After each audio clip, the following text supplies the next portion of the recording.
नमो तस् भगवतो अरहतो सम्मा सम्बुद्धस्स। नमो तस् भगवतो अरहतो सम्मा सम्बुद्धस्स।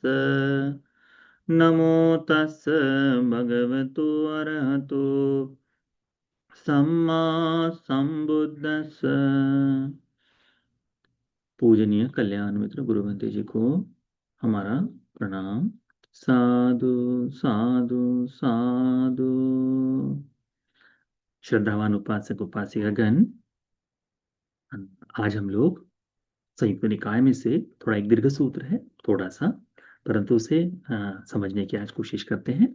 इस सूत्र का नाम है पब्बतूपम सूत्र। पब्बतूपम सूत्र का मतलब होता है पर्वत की उपमा देकर उपदेशित किया हुआ सूत्र का उपदेश। हमने इस सूत्र के छोटे छोटे अंशों को इससे पहले अनेक सूत्रों में बताते समय अर्थपूर्ण हो इस तरह से बताया है, परंतु आज संपूर्ण सूत्र का इकट्ठा अभ्यास करेंगे। यह सूत्र भी श्रावस्ती निदान है, कौशल संयुक्त में आने वाला यह सूत्र है। एक समय कौशल नरेश प्रसेनजित राजा भगवान बुद्ध जी के पास आकर भगवान बुद्ध जी को नमन करके एक और बैठ जाते हैं। एक और बैठे भगवान बुद्ध जी इस कौशल नरेश से पूछते हैं, हंद कुतो न त्वं महाराज आगच्छसि दिवा दिवसाति। कि हे महाराज, आज इस दोपहर के समय, मध्याह्न के समय तुम्हारा कैसे यहाँ आना हुआ। तब वो कहते हैं, यानि तानि भन्ते रण्यं खत्यानं मुद्धावस्थितानं ईश्वरीय मदत्तानं कामगेद पर्युत्थानं जनपदत्था वर्यपत्तानं महन्तं पटविमण्डलं अभिविजय अध्यावसत्तानं राजकर्णीयानि भवन्ति तेषु क्वाह एतरहि उत्सुक पामन्नोति। क्या कहते हैं महाराज कि हे भगवान, हम ये जो क्षत्रिय लोग हैं, ठीक है, हम ये जो क्षत्रिय लोग हैं जो अपने पूरे शासन को संभालते हैं, है ना, ऐश्वर्य के साथ पूरा रहते हैं और काम भोगों में लगे हुए हैं, पूरा मन जो है काम भोगों में लगा हुआ है, इस जनपद को जीतने में, उसकी इच्छाओं में, इस तरह से दूसरों के राज्य को जीत कर अपने राज्य में जोड़ देने का जो भाव है ना, इस भाव से मेरा मन जो है वो लगा हुआ है। यानी अभी राजा कैसा, बीच बीच में राजाओं के मन में ऐसा भाव आता था, क्यों ना मैं बाजू के साम्राज्य को जीत कर अपने राज्य में जोड़ दूं करके। तो कहते हैं, ए तरह ही उत्सुक पामन्यु भगवान, मेरे मन में इन दिनों ऐसा ही भाव चल रहा है कि मैं दूसरे राज्य को जीत लूं, दूसरों पर विजय प्राप्त करूं, क्योंकि क्षत्रिय धर्म से उस तरह का भाव है करके। तो भगवान बुद्ध जी उसे बहुत सुंदर धर्म का उपदेश कहते हैं। भगवान कहते हैं, तांकिंग मन्यसी महाराज इदेते पुरुषो आगच्छे पुरतिमाय दिशाय श्रद्धाई को पच्चई को। महाराज, क्या कहते हो कि यदि कोई विश्वसनीय व्यक्ति पूर्व दिशा से तुम्हारे पास आए और तुम्हें कहे, यज्ञे महाराज जाने यासी अहं आगच्छामि पुरिथिमाय दिशाय। कि हे महाराज, आपको ये विदित हो, आपको ये पता चले कि मैं पूर्व दिशा से यहाँ आ रहा हूँ, तत्थदस्सं महन्तं पब्बतं अब्बसमं सब्बे पाना निप्पोतेन तो आगच्छति। हे भगवान, हे महाराज, हे देव, पूर्व दिशा से जब मैं आ रहा था तब मैंने वहां देखा कि एक महाविशाल पर्वत जो आ, आकाश को छूने जैसा है, ऐसा विशाल पर्वत अपने रास्ते में आने वाले सभी जीवों को चूरते हुए, कुचलते हुए इस राजधानी की ओर आ रहा है। आप जहां हैं वहां आ रहा है, तो लुढ़कते हुए सभी प्राणियों को मारते हुए आ रहा है। यंगते महाराज करणीयं तं करोहिति। हे महाराज, जो भी आपको उचित लगे वो करो। दूसरा व्यक्ति उसी क्षण आता है और कहता है, भगवान कहते हैं कि दूसरा क्षण अथ द्वितीयो पुरुषो आगच्छेय पश्चिमाय दिशाय। तब यह व्यक्ति पश्चिम दिशा से आता है और वो भी यही बताता है कि हे महाराज, मैं पश्चिम दिशा से आया हूं और एक महाविशाल पर्वत, यह लुढ़कते हुए आ रहा है, आपको जो करनी है, आपको जो उचित लगे उस कार्य को करो। तीसरा व्यक्ति आता है उत्तर दिशा से, वह भी ऐसा ही कहता है। चौथा व्यक्ति आता है दक्षिण दिशा से, विश्वसनीय व्यक्ति, और आकर कहता है कि महाराज आपको विदित हो कि एक महाविशाल पर्वत, आकाश की तरह ऊंचा, आकाश को छूने वाला ऐसा विशाल पर्वत अपने रास्ते में आने वाले सारे सत्वों को, सारे प्राणियों का नाश करते हुए यहां इस जहां पे यहां तक आ रहा है। जो भी आपको उचित लगे तो करो। तब भगवान पूछते हैं, एव रूपे ते महाराज महति महाभये समुपन्ने दारुणे मनुष्यखये दुर्लभे मनुष्यत्ते किमस करणीयन्ति। हे महाराज, मुझे बताओ कि इस महाविशाल भयानक ऐसी स्थिति में, ऐसे ऐसी स्थिति में जो मनुष्य को संपूर्ण विनाश कर दे, ऐसे स्थिति में जो व्यक्ति ने क्या करना चाहिए, आपको क्या लगता है कि उस व्यक्ति ने क्या करना चाहिए करके? क्योंकि ये सारा जो विशाल पर्वत जो है सभी व्यक्तियों का भी विनाश करते हुए आ रहा है। तो महाराज कि व्यक्ति ने क्या करना चाहिए? तब महाराज भगवान को उत्तर देते हैं कि भगवान, जब ऐसी भयानक स्थिति हो, जैसा संकट उत्पन्न हो जाए, तो मानवता की रक्षा के लिए, व्यक्ति की रक्षा के लिए, अपने स्वयं की रक्षा के लिए और किया ही क्या जा सकता है अन्यत्र, इसके किसके अलावा?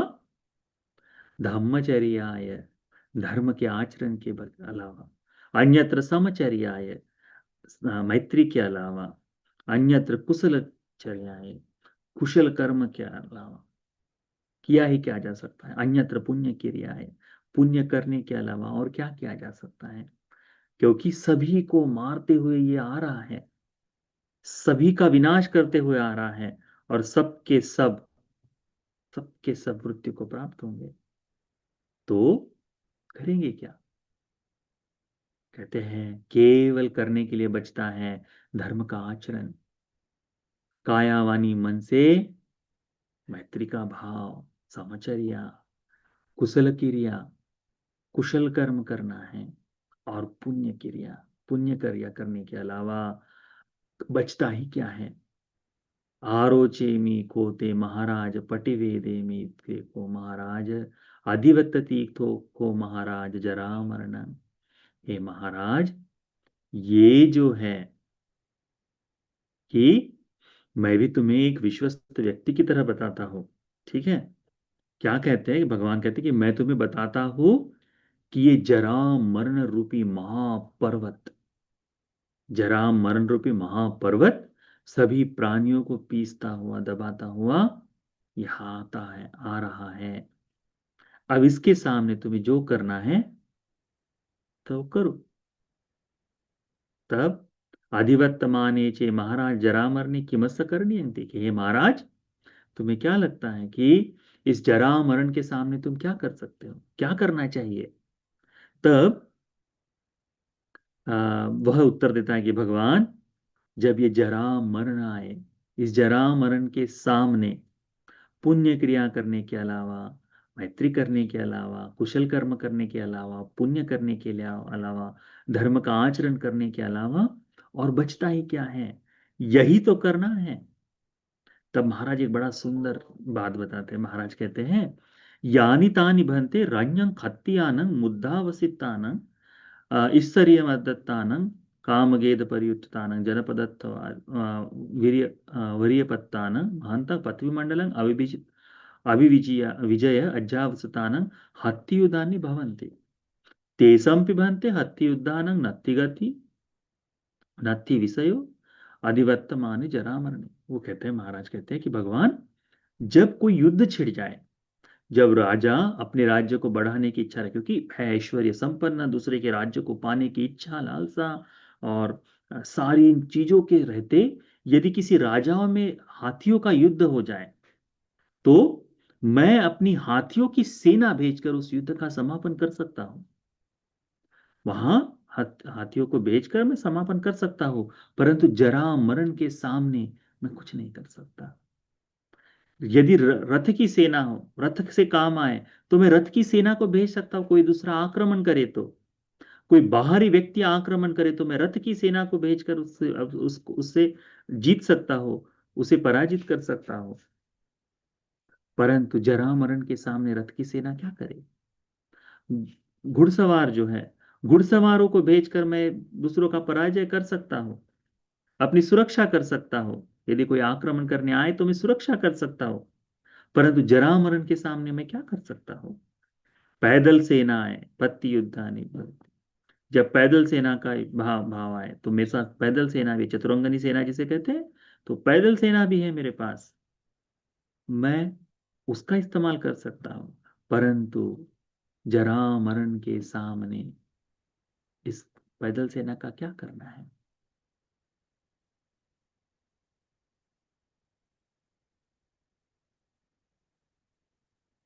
कहते हैं कि संति को प्रबंति मस राजकुलो मंति तो महत्ता ये बहुंति आगते पच्चत्ति के महंते भेद युत्ते थी। भगवान को कहते हैं कि भगवान, ये जितनी चीजें हैं, जितनी भी राजा के पास सारी चीजें हैं, जो गुणवान बुद्धिमान मंत्री लोग हैं, बड़े से बड़े शत्रु हैं, ये मंत्री लोग, ये जो हमारी सेना है, ये सारे लोग बड़े से बड़े शत्रु को पीछे हटा देते हैं, परास्त कर देते हैं। परंतु उनका अनुपम बुद्धि वैभव जो है, उनका दिमाग जो है, वो इस जरा मरण के सम्मुख परास्त हो जाता है। जरा मरण के सामने कुछ नहीं कर सकते, तुच्छ है ना वो। फिर भगवान को कहते हैं कि भगवान, ये जो राजकुलों में असीम ऐसी संपत्ति है, चल अचल ऐसी असीम संपत्ति है, ये सारी, इमस्मि राजकुले बहुतं हिरण्य सुवन्यं भूमिगतं चैव वोहासट्ठं च। ये इकट्ठा किया गया धन संपत्ति है, भूमि है, सोना चांदी हीरे आदि सारी ऐसी धन संपत्ति है। ये सारी धन संपत्ति का इस्तेमाल, ठीक है, इस धन संपत्ति का इस्तेमाल युद्ध के लिए तो किया जा सकता है, परंतु जरा मरण के सामने ये किसी काम की नहीं, निष्फल है करके। भगवान, जब जरा मरण वास्तव में सामने आए, तेसम पिबंते धन युद्धान नत्ति गति नत्ति विषयो आदिवत्ति जरा। इस धन के सामने ऐश्वर्य यदि दिखाना हो तो उसमें तो बहुत कुछ दिखा सकते हैं, परंतु इस धन युद्ध के सामने जरा मरण जो है कुछ नहीं कर सकता। भगवान को कहते हैं कि भगवान, जब जरा मरण सामने आए तो कुछ नहीं, अन्यत्र धर्मचर्या के अलावा करने के लिए कुछ नहीं बचता, समचर्या के अलावा करने के लिए कुछ नहीं बचता, पुण्य क्रिया करने के अलावा कुछ नहीं बचता। तो जिन जिन लोगों को अपने धन का बड़ा घमंड हो, जिन जिन लोगों को ऐसा लगता हो कि मैं सब कुछ कर सकता हूँ, सारी चीजें जीवन आ सकती है मेरे पास, उस व्यक्ति ने जरा मरण के सामने देखना चाहिए। जरा मरण के सामने कुछ नहीं है। बुढ़ापे से तुम्हें कोई नहीं बचा सकता, मृत्यु से हमें कोई नहीं बचा सकता। वह है, कहते हैं अस्पताल में युद्ध ही होता है, ठीक है, परंतु व्यक्ति की आयु जितनी है उससे अधिक नहीं हो सकता, है ना। तो जरा मरण के सामने ये सारा धन संपन्न, सारी धन संपत्ति, सारा ऐश्वर्य फीका है, खाली है, रिक्त है, उसे कोई नहीं रोक सकता। इसीलिए महाराज कहते हैं कि भगवान, भगवान, जब जरा मरण सामने आए तो करने के लिए क्या बचता है? केवल पुण्य क्रिया, केवल धर्म का आचरण, केवल मैत्री, केवल कुशल कर्म, यही करने के लिए बचता है। इसी को करना चाहिए करके महाराज का आश्रय क्या था कि भगवान, मेरे मन में इन दिनों आक्रमण करके दूसरे राज्यों को हस्तगत करने के लिए, दूसरे राज्यों को पाने की मेरे मन में इच्छा उत्पन्न हो रही है। ऐसा मेरे मन में बार बार विचार आ रहा है। कई बार ऐसा होता है कि ये तो कर लो, मैं ये भी जीत लूं, ये भी जीत लूं, ये भी जीत लूं करके। परंतु जब भगवान के सामने आकर ऐसी बातचीत करते हैं तो भगवान उसकी इस बात का यथार्थ बता देते हैं कि करोगे क्या, जरा मरण के सामने और करोगे क्या, इसके लिए तो केवल यही कर सकते हो। तब भगवान कहते हैं कि यथापि सेला विपुला नभ आहच पब्बता समन्ता पर्याये निप्पोतेन्तो चतुर्दिशं। कि जैसे महाविशाल पर्वत जो आकाश को छूता है, सभी सत्वों को चूरते हुए यहाँ तक आ रहा है, चारों दिशाओं से यहाँ आ जाए। एवं जरा च मच्चुं च अधिवर्तने पानिनं खात्ये ब्राह्मणे वेश्ये शुद्धे चंडाल पुक्कुसे न किंची परिवज्जेति साब्बमेवाभिमदति। कहते हैं उसी प्रकार से जो जरा मरण है ये सभी प्राणियों को चूरते हुए आ रहा है, चाहे वो क्षत्रिय हो, ब्राह्मण हो, वैश्य हो, शुद्ध हो, चांडाल हो या पुक्कुस कुल से हो, कोई भी हो, इससे कोई नहीं बच सकता। सभी को समान रूप से वो भेदते हुए आ रहा है। न तत् हत्थी न भूमि न रथा न पत्तिया न चापी मंत युद्ध के युद्धे न सक्का जेन्तु धने न वहां न तो हाथी काम में आएगा, न रथ काम में आएगा, न ही वहां बुद्धि मंत्री और उनका बुद्धि बल काम में आएगा, और ना ही वहां किसी धन का प्रयोजन है। तस्मा ही पंडितो पोसो संपत्सत्तमत्तनो बुद्धे धम्मे च संघे च धीरो सद्धं निवेशये। इसीलिए यह पंडित पुरुष ने जो अपनी सुरक्षा के लिए संपसत मानो, यह बुद्धिमान व्यक्ति ने क्या करना चाहिए? बुद्ध धम्म और संघ के प्रति धीर धैर्यवान होकर श्रद्धा को लग जगाना चाहिए। यो धम्मं चरिकायेन वाचाय उदचेतसा इदेवनं प्रशंसन्ति पेच्च सग्गा पमोचति। यह जो धर्म का आचरण करता है काया वाणी मन से, वह व्यक्ति यहाँ भी आनंदित होता है, प्रशंसित होता है और पश्चात में सुगति को प्राप्त करता है करके भगवान बुद्ध जी राजा को इस तरह से उपदेश करते हैं। इसीलिए उपासक उपासिका गण, आज इस दिन में आप लोगों ने ध्यान में रखना चाहिए कि हम सारी चीजें कर सकते हैं, सारी विजय को प्राप्त कर सकते हैं, सारी चीजें हमें मिल सकती है, सारा सब कुछ कर सकते हैं, परंतु जरा मरण के सामने हमारे पास करने के लिए कुछ नहीं बचता। केवल पुण्य करने के लिए बचता है, केवल कुशल करने के लिए बचता है। इसीलिए हमने हमारे जीवन में धन संचय करने के साथ साथ और क्या करना चाहिए? पुण्य क्रिया करना चाहिए, पुण्य क्रिया का संचय करना चाहिए, कुशल कर्म को भी करना चाहिए, क्योंकि मृत्यु के सम्मुख सब कुछ धरा का धरा रह जाएगा, कोई नहीं बचाने के लिए आएगा, है ना? इसीलिए ये जरा मरण स्वरूपी महाविशाल पर्वत हमारे हर एक दिन को चीरते बींधते हुए आ रहा है, आ ही रहा है। देखो कल का दिन खत्म हो गया, आज का दिन धीरे धीरे खत्म हो जाएगा, ये बीतते आ रहा है। हमारा हर एक कदम हम मृत्यु की ओर रख रहे हैं, बुढ़ापे की ओर रख रहे हैं, एक दिन और हमारे आयुष्य से कम हो रहा है। ऐसे में क्या कर सकता है आदमी? डॉक्टर के पास जाकर चिट्ठी लिखवा कर फार्मेसी से मुझे 2 दिन की जिंदगी एक्स्ट्रा चाहिए करके खरीद के ला सकता है क्या? नहीं संभव है। इसीलिए पुण्य क्रियाओं को करो, कुशल क्रियाओं को करो, मैत्री को करो। जितना जो कुछ है व्यवहारिक धर्म में सारी चीजें हैं, परंतु उसको ध्यान में रखते हुए मुक्ति के मार्ग के लिए कुशल क्रियाएं करो। इस जीवन में प्रशंसित होता है वो पंडित व्यक्ति, बुद्धिमान आदमी, वह धैर्य संपन्न व्यक्ति जो बुद्ध धम्म संघ में श्रद्धा को स्थापित करता है और काया वाणी मन से कुशल कर्म को करता है। वह व्यक्ति इस जीवन में सुख को पाता है और परलोक में सुगति का हो जाता है। इसीलिए पुण्य क्रियाएं करो, अन्यथा इसी लोक में केवल पश्चाताप करते हुए बैठे रहोगे, है ना? इसीलिए आज इस 15 अगस्त के दिन, आज है ना, आज स्वतंत्रता दिन है, ठीक है? तो इस दिन हम ये जरा मरण का सूत्र बड़ा सुंदर और लाभदायी है।